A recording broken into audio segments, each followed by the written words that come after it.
पिछले कुछ दिनों से आप लोग हमेशा यही सोचते होंगे कि पैसा हमने लगाकर ठीक किया शेयर बाज़ार में, कहीं और गिरावट तो नहीं आ जाएगी, क्या ये बॉटम लग चुका है। ये बहुत सारे सवाल हैं लोगों के जहन में और होने भी चाहिए, क्योंकि देखिए पैसा बहुत मेहनत से कमाया जाता है और सब लोग चाहते हैं कि उस पैसे से ज़्यादा बेहतर तरीके से पैसा बने, अच्छा रिटर्न बने।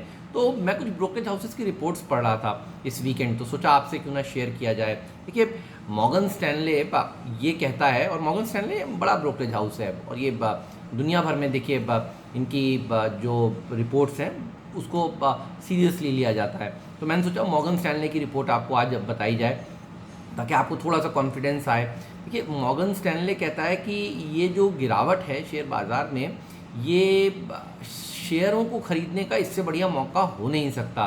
तो अच्छे स्टॉक्स खरीदिए आप इस समय। वैल्यूएशंस उनको लगता है कि बहुत अट्रैक्टिव हो गए हैं और ये अट्रैक्टिव वैल्यूएशंस को आपको छोड़ना नहीं चाहिए। वो ये भी कह रहे हैं कि उस तरह के शेयर खरीदिए जो आपके पोर्टफोलियो में आपको लगता है कि होने ही चाहिए। जब बाज़ार ऊपर था तो पोर्टफोलियो बनाने का इससे बढ़िया मौका देखिए हो नहीं सकता। वो ये भी कह रहे हैं कि मैक्रो से शिफ्ट हो जाइए। अच्छा, मैं कुछ और रिपोर्ट्स भी पढ़ रहा था, ज़्यादातर लोग कह रहे हैं देखिए ये कोविड-19 जो है ये वन ऑफ इवेंट है और इस वन ऑफ इवेंट के चलते वन ऑफ गिरावट देखने को मिली है।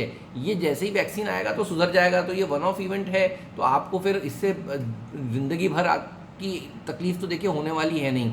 तो ज़्यादातर लोग यही कह रहे हैं कि ये एक क्योंकि वन ऑफ इवेंट है तो आपको अच्छे शेयर्स खरीदने चाहिए, पिक करने चाहिए। और ये भी कहा है मॉर्गन स्टैनली की रिपोर्ट में कि जो बेयर मार्केट था वो उनके पीछे है। तो अब जो बेयर मार्केट था, देखिए जो आपने देखा था 2 बार लोअर सर्किट लगे थे, वो सबसे छोटी मंदी हो जाएगी, 70 दिन का बेयर मार्केट होगा।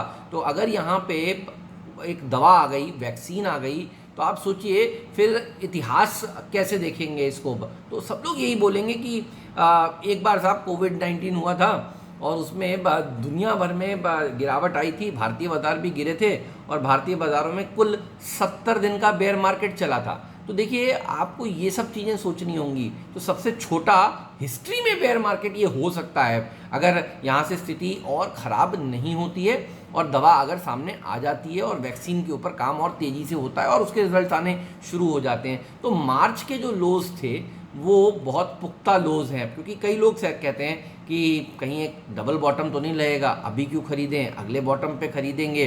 तो देखिए बॉटम प्रेडिक्ट करना किसी के बस की बात नहीं है, ये जब लग जाता है तभी पता चलता है कि ये था बॉटम साहब। तो अच्छे शेयर खरीद लीजिए, कई शेयरों में बॉटम हो चुके हैं और ये मैं आपको पिछले कई दिनों से कह रहा हूँ, लेकिन मैंने सोचा आज फिर से रिपीट इसलिए करूँ क्योंकि देखिए अब मॉर्गन स्टैनली ने अपने इस वीकेंड की रिपोर्ट में ये बात साफ कर दिया। वो कह रहे हैं मिड कैप्स भी अच्छे हैं, तो आपको खरीदने क्या है, देखिए कंज्यूमर डिस्क्रिशनरीज खरीदने हैं आपको। और अगर आप पिछले कुछ दिनों से कमेंट्री सुने तो मैं भी आपसे यही कह रहा हूँ, मारुति खरीदिए साहब। और बात यही हुई थी, आप याद करिए कि सब लोग जब इस कोविड-19 के लॉकडाउन में ढील दी जाएगी तो लोग शायद पब्लिक ट्रांसपोर्ट का इस्तेमाल नहीं करना चाहेंगे, अपनी गाड़ी खरीदना चाहेंगे। देखिए ये कंज्यूमर डिस्क्रिशनरीज वाली कंपनियाँ हैं। बजाज ऑटो उनको पसंद है, जुबिलिएंट भी पसंद है। अब देखिए 40-50 दिन हो गए हैं सबको लॉकडाउन में रहते रहते, लोग पक गए घर का खाना खा खा के भी। तो धीरे धीरे करके देखिए लोग अब बाहर से ऑर्डर तो करना शुरू करेंगे ही। तो जुबिलिएंट अब ये भी एक बहुत ही बढ़िया कंपनी है, फूड वर्क्स, यहाँ पर भी अब बहुत मंदी करके फ़ायदा नहीं है और लॉकडाउन खुलेगा तो फिर इस स्टॉक में देखिए स्प्रिंग लग जाएगा। तो आपको इस तरह के अच्छे क्वालिटी स्टॉक्स खरीदने चाहिए। हेल्थ केयर में उनको सन फार्मा ल्यूपिन पसंद है, एनर्जी में उनको RIL BPCL पसंद है और अंडरवेट हैं वो कंज्यूमर स्टेपल्स पर, ITC जैसे स्टॉक्स पर, और ITC देखिए चलेगा भी नहीं as of now. Technology stocks पर वो अंडरवेट है और वो कह रहे हैं कि फिनेंशियल थोड़ा सा अपना लीडरशिप लूज़ कर जाएंगे। लेकिन इनमें से जो अच्छी बातें हैं वो आपको देखनी चाहिए। देखिए ऑटो कंपनियों में थोड़ा बहुत निवेश ज़रूर करिएगा, आप ध्यान रखिएगा इस बात को, क्योंकि आप देखेंगे धीरे धीरे करके जब लॉकडाउन ईज़ होगा तो लोग अपना एक ऑटो ज़रूर ओन करना चाहेंगे जो अब तक ओन नहीं कर रहे थे। जिनके पास है वो अपने दूसरे परिवार के लोगों के लिए देखिए ओन करना चाहेंगे, क्योंकि सब चाहेंगे कि जब ये लॉकडाउन खुले तो वो पब्लिक ट्रांसपोर्टेशन का इस्तेमाल थोड़ा सा कम करें। बाजार के लिए उनके बुल केस टारगेट है 37,000 सेंसेक्स पे और बेस केस अगर ऐसे ही माहौल रहता है तो 32,000 उनका टारगेट है। लेकिन जो इंटरेस्टिंग बात मुझे नज़र आई उनकी रिपोर्ट में वो ये आई कि वैल्यूएशन बहुत अट्रैक्टिव हैं और शेयर अच्छे आपको इस समय खरीदने चाहिए।